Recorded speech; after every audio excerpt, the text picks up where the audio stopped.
আসসালামু আলাইকুম। তো অনেকে প্রশ্ন করেন যে ভাই কোন ঘাসটা লাগাবো বা কোন ঘাসে পুষ্টিগুণ বেশি বা প্রোটিনের মাত্রা বেশি। তো আজকের ভিডিওতে জানানোর চেষ্টা করব আপনার ৯টা ঘাস বাংলাদেশে যেটা প্রচলিত আছে এর ভিতরে আপনার কোন ঘাসে প্রোটিনের পার্সেন্টেজ কত।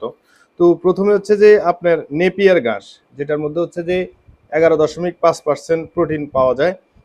তারপর হচ্ছে হাইব্রিড নেপিয়ার, এটার মধ্যে হচ্ছে যে আপনার 10.9% প্রোটিন পাওয়া যায়। পাকচং নেপিয়ার যেটা, সেটা হচ্ছে যে 10 থেকে 15% প্রোটিন।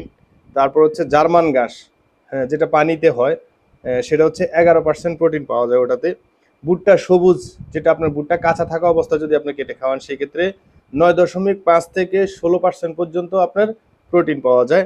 এরপরে হচ্ছে স্মার্ট নেপিয়ার, সেটাতে হচ্ছে যে 20 থেকে 25% পর্যন্ত প্রোটিন পাওয়া যায়। এরপরে জারা ঘাস, 18 থেকে 20% পর্যন্ত প্রোটিন। তারপরে গুয়েতেমালা, হ্যাঁ, এটা হচ্ছে যে আপনার 9 থেকে 11% প্রোটিন পাওয়া যায়। এরপর হচ্ছে খেসারি কলাই, যেটা আমরা অনেক সময় লাগাই গরুকে খাওয়াই, সেটাতে 19 থেকে 21% পর্যন্ত প্রোটিন পাওয়া যায়।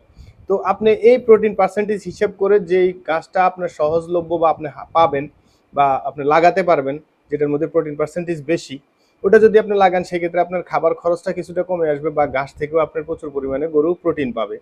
তো আশা করি ভিডিওটা শেয়ার করে দিবেন। যদি আপনি প্রথমবারের মতো জেনে থাকেন অবশ্যই কমেন্টে লিখে যাবেন যে ভাই আমি প্রথমবার জানছি বিষয়টা।